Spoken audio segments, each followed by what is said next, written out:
Um tornado devastador.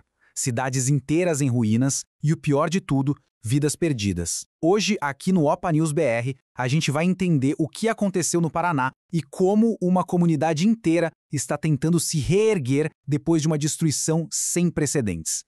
Para a gente ter uma noção exata da escala dessa tragédia, vamos começar com um único número. Um número que sozinho já conta boa parte da história.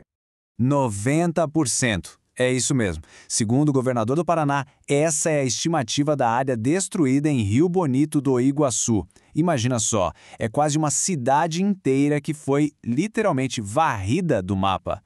Mas afinal, o que causou essa destruição tão avassaladora? Que tipo de força da natureza foi capaz de provocar um estrago dessas proporções? Bem, a tempestade foi classificada como um tornado F2.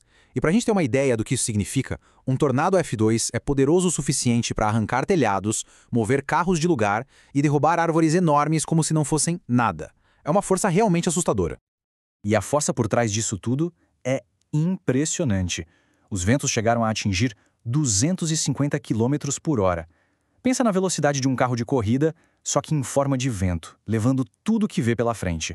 E o resultado, claro, é um rastro de destruição total. Casas, prédios comerciais, postos de gasolina, tudo reduzido a escombros.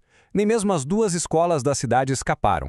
Um cenário de devastação em Rio Bonito do Iguaçu e também em Guarapuava. Mas, sabe, por mais chocante que seja a destruição material, a maior tragédia é sempre o custo humano. É sobre isso que a gente precisa falar agora. 6. Esse é o número de vidas que foram perdidas por causa do tornado. E é muito importante lembrar que, por trás dos números, existem histórias, existem pessoas. Vemos aqui vítimas de 14 a 83 anos, famílias que foram destruídas, vidas interrompidas de uma forma muito trágica. E, além das fatalidades, a gente está falando de centenas de feridos. O Corpo de Bombeiros chegou a prestar atendimento para cerca de 430 pessoas com ferimentos de todos os tipos. Diante de um desastre desse tamanho, a resposta oficial precisou ser imediata e, claro, muito abrangente. O governador Ratinho Júnior decretou estado de calamidade pública. E a fala dele foi bem clara sobre o porquê. A ideia era usar essa medida para agilizar todo o processo de reconstrução, para tentar diminuir a burocracia numa hora tão difícil. Então, a resposta do governo se concentrou em 4 ações principais e imediatas. Primeiro, decretar a calamidade. Segundo, uma decisão importante, suspender o Enem. Terceiro, mobilizar toda a força da Defesa Civil e dos bombeiros. E, claro, coordenar o envio de suprimentos. E essa suspensão do Enem é uma consequência muito direta da tragédia na vida da comunidade. Com as 2 escolas da cidade danificadas, simplesmente não existia um lugar seguro para aplicar a prova. A ajuda humanitária, felizmente, começou a chegar bem rápido. A Defesa Civil já enviou milhares de itens essenciais, telhas para reconstruir as casas, muitas cestas básicas, colchões, kits de higiene e um segundo carregamento já está sendo organizado, mostrando que o esforço para ajudar as famílias não para.